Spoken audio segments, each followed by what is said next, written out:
Welcome to the Private School Leader Podcast, where private school leaders learn how to thrive and not just survive as they serve and lead their schools.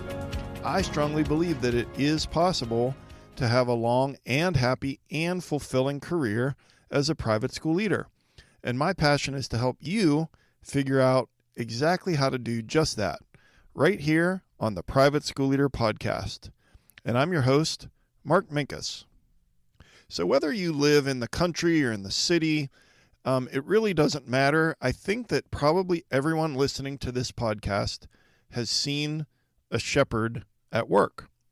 And maybe you've seen it on a documentary, maybe you've seen it with your own eyes, but you have the idea of what a shepherd does. They have a huge flock of sheep, and to me, it's just amazing to see how hundreds of sheep will follow one person. And of course, from time to time, you'll see videos where there will be a dog that is working with a shepherd, a sheep herding dog. But in many countries, it's just one person with their staff and their voice, and they are guiding this flock of hundreds of sheep from location to location, and it's really quite amazing. And of course, the sheep are going to travel long distances. They're going to graze.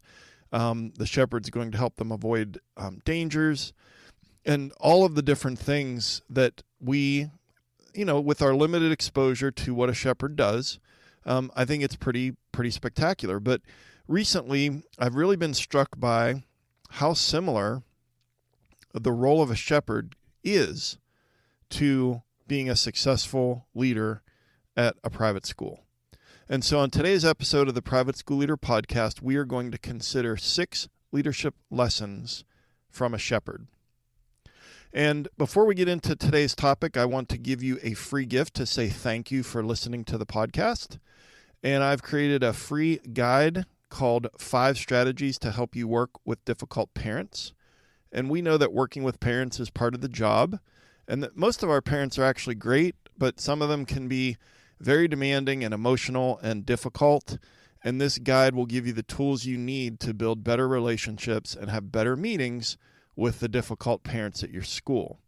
So if you go to theprivateschoolleader.com/parents, you can grab that free guide, 5 Strategies to Help You Work with Difficult Parents, as a thank you for listening to the podcast every week. And again, you can grab that at theprivateschoolleader.com/parents for free. And I want to just say thank you again so much for listening to the podcast. And I hope that you've learned some strategies that have helped you lead your school and maybe even gotten a little bit of encouragement along the way. And I just wanted to ask for a quick favor. I would just ask that you please share the link for this podcast with another school leader in your life. So think of a school leader that you know that perhaps doesn't know about the podcast, and just email them or text them the link to the podcast. And then the second favor is I'd love for you right now to just think about someone at your school that seems to be an aspiring leader. They work really hard. They've got a great attitude. They add a ton of value to the school, and you just really see that person as perhaps a rising leader. So that person that you're thinking of, I'd love it if you would just share the link of this podcast with them as well, in text or an email. Just send that off to them. And my goal is to just get this content out to as many school leaders and aspiring school leaders as possible all over the world. And you can help with that. So thank you very much for doing that. And then lastly, I always start every podcast episode by saying that I truly believe that it is possible to have a long and happy and fulfilling career as a private school leader. And if you're wondering if that's possible for you, the long part, are you going to have a long career? Are you going to have a happy career? Are you going to be fulfilled at work? Well, if any of those boxes are not yet checked, then I would love for you to check out Thrive Academy.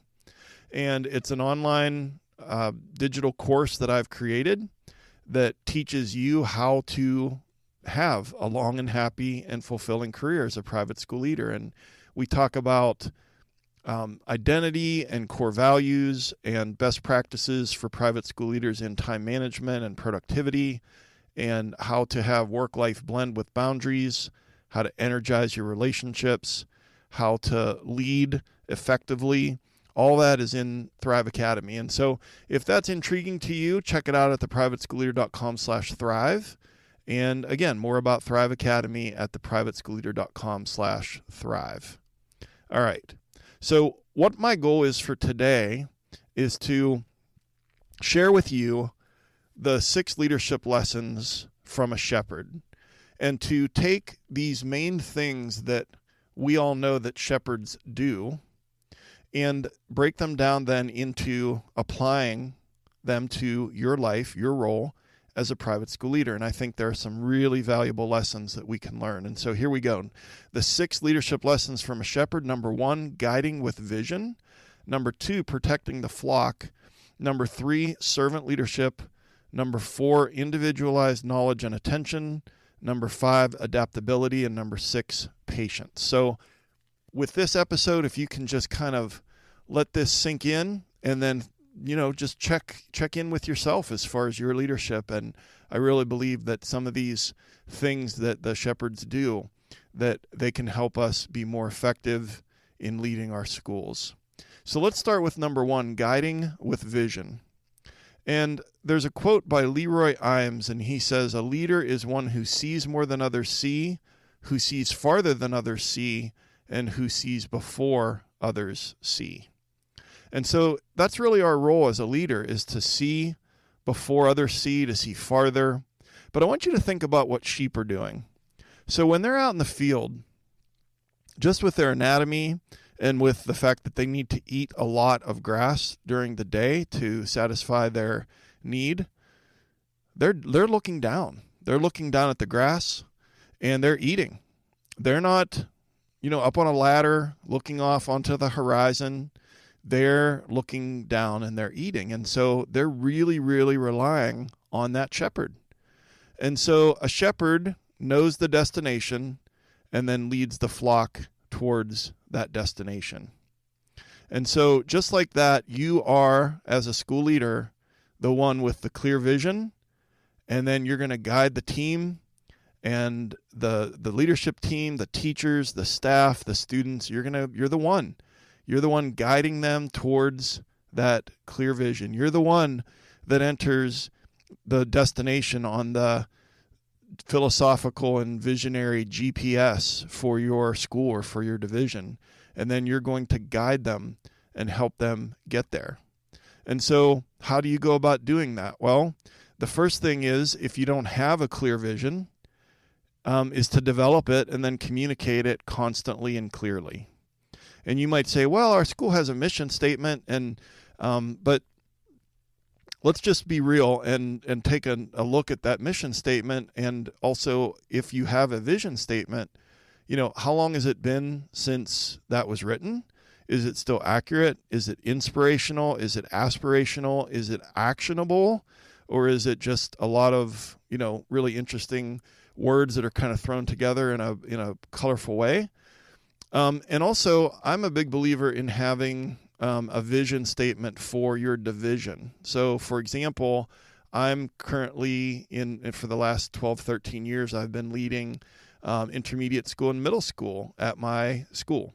So that's 4th through 8th grade. And I have a specific vision for the intermediate school, and then another specific vision for the middle school. And I communicate that often with the teachers, with prospective parents, with current parents, and talk about how everything is going and everything that we do is guiding us to accomplish that vision, to arrive at that destination. And so if you are the leader of the school, of a division, how do you do that? How do you guide with vision like that shepherd? Develop and communicate a clear vision, and then communicate it, and then really over-communicate it. And then the second way that you can guide with vision is to regularly share progress and celebrate milestones with your team and with your students. And I think that that's something that sometimes we lack and sometimes we're not very good at as private school leaders, is that we don't take time to celebrate our accomplishments as a school. And so, again, the way to get from point A to point B, especially if point B is very elusive, it's very big, it's very aspirational, then along the way, we need to celebrate those milestones and to regularly share about the progress that we're making. So we would certainly do that if it was a capital campaign and we were reaching certain milestones with the amount of money raised, or if it's a building project, we're reaching certain milestones with what has been built thus far. But when it comes to our academic programming, our sports program, our theater department, our arts, all the things, just accomplishments on the part of staff that are improving themselves and earning advanced degrees, there's just a lot of things that we could be celebrating that I think that sometimes we're just too busy and that we need to make the time to do that. So, leadership lesson number one from a shepherd is to guide with vision. All right, leadership lesson number 2 is protect the flock. So a shepherd is always going to be alert to the dangers that are around the flock and take proactive steps to protect that flock. And so what might some of those dangers be? Well, could be wolves or coyotes or bears. It could be a cliff that the sheep, just I said, wandering around with their head down, eating grass, could fall right off a cliff or into a crevice or a ravine. Could be rivers or streams that a sheep could be swept away. And it also could be a storm that's coming. And so the shepherd is the one whose eye is always on the perimeter, always on the horizon, always looking out for the flock, always proactively keeping the flock safe, protect the flock. So what does that look like for you as a school leader? Well, first of all, we have to create a safe and supportive environment in our school. So what are some of those dangers? Well, there's physical threats like, God forbid, an active shooter, but that has to do with our door access and how strict are we with our policies with regards to doors and access and propping doors open and having people piggyback in and not check in properly. You know, we either are going to follow our policies or we're not. A physical threat could be an icy parking lot. It could be an unsafe working condition physically with regards to playground equipment or a slippery floor near a water drinking fountain. You know, these are the kinds of things that could be physical threats to our students and staff. But we also have emotional threats, and that could be a bully teacher. Sometimes we have bully teachers in our school. Could be a bully parent, and that we need to have that teacher's back. It could be you as the leader not having a predictable mood, and they're never sure which version of you that they're going to get. That's an emotional threat to your team. So what are some actions that you can take when it comes to protecting the flock? Well, first of all, you are the primary person who is responsible for making sure that you have a physically safe campus. So I want to talk about that for a moment. Okay, so how do you create a culture of campus safety? Well, you have to, in my opinion, implement and consistently enforce the policies that ensure the safety and well-being of everyone in the school. You have policies, but many times I think that we're lax in making sure that those are enforced. If we're going to be a stickler, if we're going to be super, super consistent about any of our policies in the school, it's got to be the ones about safety and especially about entrance and access, and to make sure that we have those buttoned down and that everybody is on top of that. And then another way to create a culture of campus safety is to just strongly encourage everyone in that see something, say something mentality. And so, you know, if I'm walking in, parking my car, and I'm walking in the morning and I see a box truck with no markings on it, just sitting near campus, I'm going to report it to our campus security officer, because I don't know. I mean, that's why he's there, is to go and check and see. And that happened recently in the spring, and it turned out that it was making a delivery of flowers for the flower sale. But who knows, you know, and just a backpack or a bag, a person that's walking across the playground during recess, see something, say something. We have to create a culture where that is strongly encouraged, and that people are thanked when it is things are reported and not just brushed off, or you're going to have people not report things. And so create a culture of campus safety to keep people physically safe. But we also want to ensure an emotionally safe campus. And so how do we do that? Well, we don't put up with the bully teacher. We have the teacher's back when it comes to the bully parent. We have a predictable mood as a leader in our school. We require mutual respect, and we require people to be inclusive. We don't tolerate things that show a lack of respect for another person's beliefs or their sexual orientation or how they live their life. As long as they're following the expectations in the employee handbook, it's not anyone else's place to be putting someone down. And there's a lot of negativity. There's a lot of judge first and not really, judgment versus curiosity when it comes to a lot of people right now in America, in North America. And so as the leader, we need to model that, and we need to make sure that that's what's happening on our campus. And so the last thing that I'll add is that if you really want to get serious about campus safety, I have a PDF that's available to you for free, and it's called the Top 6 Ways to Protect Your School from a Lawsuit. And so a lot of it is about the physical safety of the school. Of course, there's stuff in there about HR and, offer letters and terminating employees and stuff like that. But there's a lot in that PDF about physical safety of your campus. So I will link that in the show notes at theprivateschoolleader.com/episode 91, and make sure that you have access to that PDF. All right, we're on to number 3. The third leadership lesson from a shepherd is be a servant leader, servant leadership. So shepherds serve their flock, and they ensure that their needs are met before their own. If a shepherd is really thirsty or really hungry or really tired, but the needs of the flock are put first, then those physical needs are going to be put second. And I think that most private school leaders do adopt a servant leadership approach, and they prioritize the needs of the students and the staff, and there's no task that's beneath them. I end every episode by saying, serve first, lead second, make a difference. And to me, that's servant leadership in a nutshell.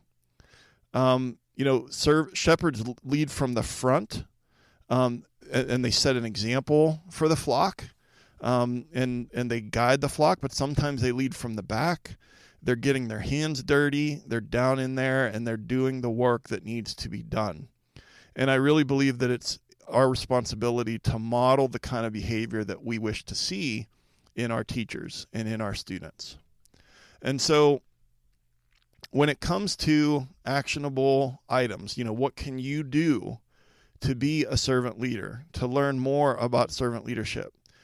I would narrow it down to, if I had to pick 3 or 4 things, I would say demonstrate integrity, empathy, intentional encouragement, and dedication, dedicated to serve. So the mindset of service, but also demonstrating integrity and empathy and intentional encouragement. It's all about, that Maya Angelou quote, people will forget what you said, people will forget what you did, but people will never forget how you made them feel. If you're serving others and that's your priority, it's not about positional leadership. It's about serving, encouraging, doing it with integrity, doing it with empathy. And if you want to learn more about servant leadership, I will link episodes 5 and 6 of this podcast in the show notes. And I actually did 2 back-to-back episodes on servant leadership, and that is my preferred style of leadership, and research supports that that's actually, the number one way that people want to be led by a servant leader.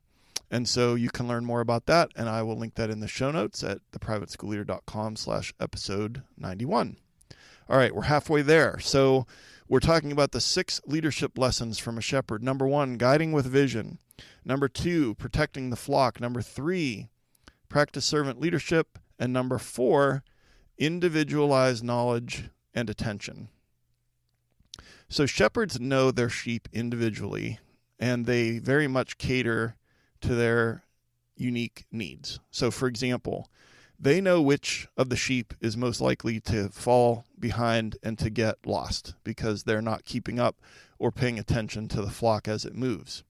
They know which of their sheep is the most fearless and the most reckless, the one that's most likely to be the one that falls into the river or falls over the cliff. I've seen on television, I don't remember if it was a documentary, and I've also read about this in a book, where the shepherds will actually run their hands in through the wool of all of the sheep. And I don't know that they do this every single day, but it depends on how many hundreds of sheep are in their flock. But they do it frequently, where they're running their hands through the wool over the body of this animal, and they're looking for cuts.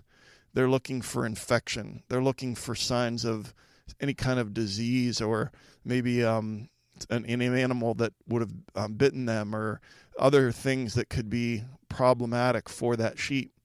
Literally in there with their hands, one-on-one, looking for problems that are hard to find. And so I think that you've already figured out the clear application to us as school leaders is that we need to see our people. We need to see our students. We need to see our teachers and see them as human beings. We need to see our teachers as human beings first and as employees second. But how? How do we do that? We're so busy with the tyranny of the urgent. How do we do that? Well, we need to prioritize being visible, taking advantage of those high visibility times like arrival. And if you're a religious school and you have like a daily mass or weekly mass or chapel, or in Jewish school a tefillah service, to be at those communal worship times, class changes, the lunch recess block, the dismissal time, those are the high visibility times. And one of the things that I like to do is almost every one of the teachers that I supervise has either recess or lunch duty. And that hour, 30 minutes each, I'm out and I'm doing my best to interact with all of my people every single day. And if I can't actually interact with them, I'm trying to get eyes on them and at least read their body language. And then if you're seeing body language that causes you concern, then you're making it a point to check in with that person. So again, being visible, reading body language, checking in often, listening, not just saying, how are you, and not really listening to the answer, and then follow up. Sometimes what that teacher really needs is for you to say, I know you've been thinking about your mom's surgery, how's she doing? And those things are hard to do, but we can do them if we are consistent, if we're authentic, and if we're intentional. And so I would say this is one of the most important things that we as leaders are responsible for, is that individual knowledge and attention for our team, just like the shepherd gives that individual attention to the flock. All right, that brings us to number 5. The fifth leadership lesson from a shepherd is adaptability. And so shepherds have to adapt to all kinds of different things. They have changing weather conditions, the time of day, the time of year, the terrain, and sometimes they are also adapting their style. With certain sheep, they're just very firm, or it's sort of like the kick in the butt versus the hug. We have students, especially I think of teenage students, where we kind of get to know them really, really well, and we know that, does it take the strong hand with the accountability, or does it take that gentle approach? The shepherd knows and can adapt his or her abilities and the way that they interact with the sheep based on the sheep. We as school leaders, we need to be flexible, and we need to be resilient in the face of challenges. But when it comes to adaptability, I think that the action item for us is that we need to really encourage a culture of adaptability where change is embraced and not feared. And I'm going to say that again, and then I'll explain what I mean. At our schools, I think it's important for us to encourage and create a culture of adaptability where change is embraced rather than feared. And that's really hard. None of us like change. I don't like change. But if we have some contingency plans for when a crisis will come up, of course you have emergency plans. If you don't, you should. And there are a lot of resources, online. And again, ChatGPT can be helpful to get you started with that. But most of us have contingency plans for potential challenges, but we need to just develop that resilience, stay positive without drifting into toxic positivity, be proactive, be open to feedback, avoid our echo chambers. If we're only getting feedback from the 2 or 3 people around us that we spend the most time with on staff, and they often have our back on our ideas, then we're probably going to go with our ideas most of the time. Another thing that I'll link for you in the show notes is episode 62 of this podcast, and it's called How to Escape Your Echo Chamber. And I'll link that in the show notes. Another way that we can be adaptable is just to really be open to feedback and not dig in our heels that we know what we're doing, and certainly to avoid that terrible statement, well, we've always done it this way, or we've done it this way for X number of years. We need to be open, adaptable. The world is changing very quickly, and we need to be nimble and agile and be able to adapt to those changes, or we're going to have problems at our schools. And so lesson number 5 from our shepherds, adaptability. And then that brings us to number 6. And our 6th and final leadership lesson from a shepherd is patience. So shepherds demonstrate a tremendous amount of patience as they allow their flock to graze, and then they kind of let them move at their own pace. And I'm sure that shepherds have sort of a timetable in their mind. They want to keep things moving so that they can get from where they are to where they need to be. But they demonstrate that patience.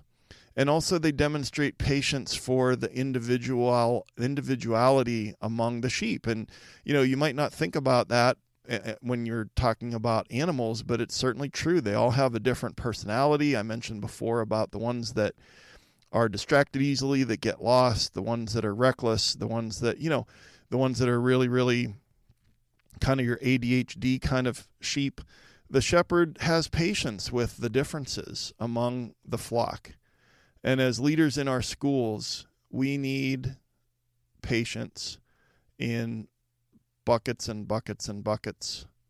We need to have a lot of patience. And, for me, that's kind of a strength because I'm, in general, a pretty patient person, but I coach different leaders and they just don't have patience. And they need for someone to wrap it up, and their body language. I'm thinking of one client in particular that he admitted that, when he's in meetings, that people have given him feedback afterwards that when someone's kind of taken up too much space or talking a little bit too long, that his body language is terrible about like impatience and like, let's wrap it up.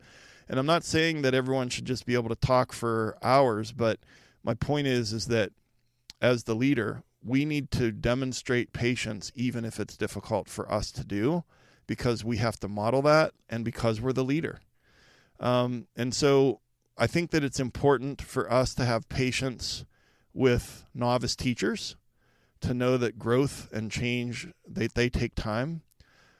We need to be patient with our students as they grow and develop. And I think that we also have to have patience by setting realistic goals and timelines, and then celebrate that incremental progress and those milestones. I think that we have a bias towards action as leaders, and sometimes our pace at which we want to go, the number of hours that we want to work, the amount that we want to get done might not be realistic for our school and for many of the people on the team, whether it's the accreditation team or the advancement team with the capital campaign or whatever it might be. And then everyone is an individual, and we need to have patience with individual differences among our people that we work with. So our big takeaways from today's episode are 6 leadership lessons from a shepherd.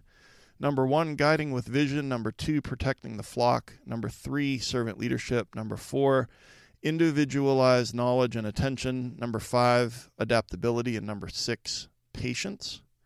And I like to end every episode with a call to action. And your call to action is to just pick one of these.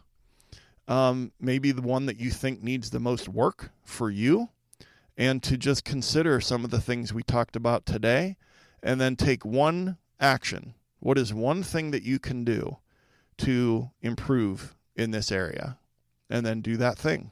So one of the 6, and then pick one action item, and then just start doing it. So to wrap it up, I just want to remind you that I've also have another free resource for you, and this one is called The 6 Things That Every Private School Teacher Wants from Their Leader. And this is a 6-page PDF that I really think can be a game changer for you as you lead your school. And I guarantee you that if you do these 6 things, that the teachers at your school will be happy to follow you. And so that's at theprivateschoolleader.com/guide. 6 things that every private school teacher wants from their leader. You can grab that for free over at theprivateschoolleader.com/guide. And then one last reminder, I do really believe that Thrive Academy can change your life at work and at home. And I just don't want you to have to make all the same mistakes that I made. And I can teach you how to go from surviving to thriving. And you can check out Thrive Academy at theprivateschoolleader.com/thrive. And if you get value from the podcast, drop me a line, shoot me an email, mark.o.minkus@gmail.com. I'd love to hear from you. Don't miss an episodes by subscribing wherever you listen to your podcasts. And also, if you could write a review for the podcast wherever you listen, that helps the algorithm push this content out as a suggested podcast to private school leaders all over the world. We're up to 57 countries where people listen to this podcast, so you can help get the word out by writing a review. The show notes are at theprivateschoolleader.com/episode 91. Connect with me on Instagram at theprivateschoolleader or on Twitter at thepsleader. And as I said at the top of the episode, I'd love it if you would share the link to this podcast with another leader in your life or an aspiring leader at your school. And I've been your host, Mark Minkus. I appreciate you so much and all the hard work that you do for the lucky kids and teachers at your school. Thank you for taking some of your precious time to join me here today. And I will see you next time right here on the Private School Leader Podcast. And until then, always remember to serve first, lead second, and make a difference.